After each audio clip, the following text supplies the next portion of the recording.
Moving on to item 5, public hearings, amendments to chapters 2.21, 13.12, 16.10, 17.02, 17.40, 17.46, 17.47, 17.48, 17.50 of the Poway Municipal Code, and the Master Fee Schedule regarding rehearing procedures and public noticing. I will now open the public hearing. City Attorney Alan Fenstermacher will present the item.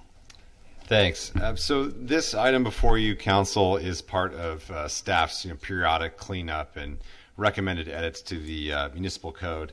There's two aspects of this amendment which are generally unrelated.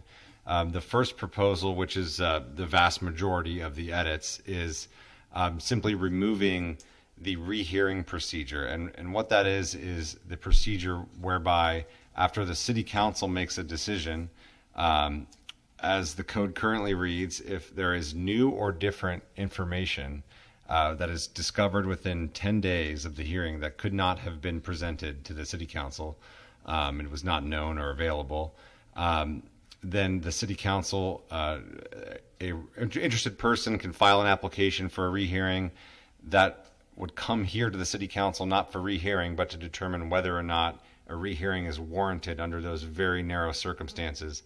And if it is, then there would be a subsequent public hearing where that matter would be reheard. This would not impact the appeal process from a staff level decision where it is appealed to City Council. That still would remain unchanged in the code, as would the ability for city staff to bring back any items for further consideration or amendment if staff believe the need arose.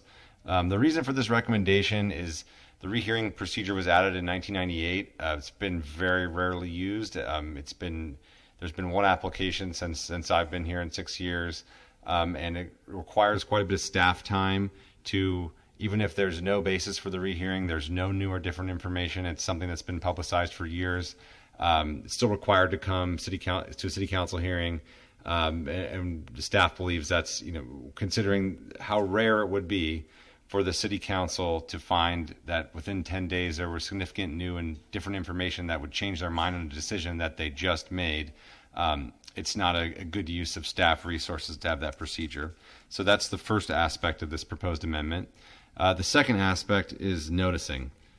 So under state law, under various typically land use type approvals, you're talking about subdivisions, zone changes, conditional use permits, and the like, state law requires a notice to be sent to all the property owners within 300 feet of the project.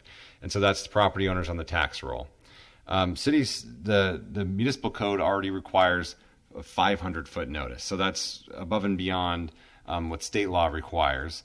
And what's not in the municipal code is a informal practice for the last several years that city staff has undertaken at direction from the council, which is to provide notice to all occupants within 500 feet. So that's, tenants or, business owners, people that aren't on the tax roll, which is often not who's actually affected by the project.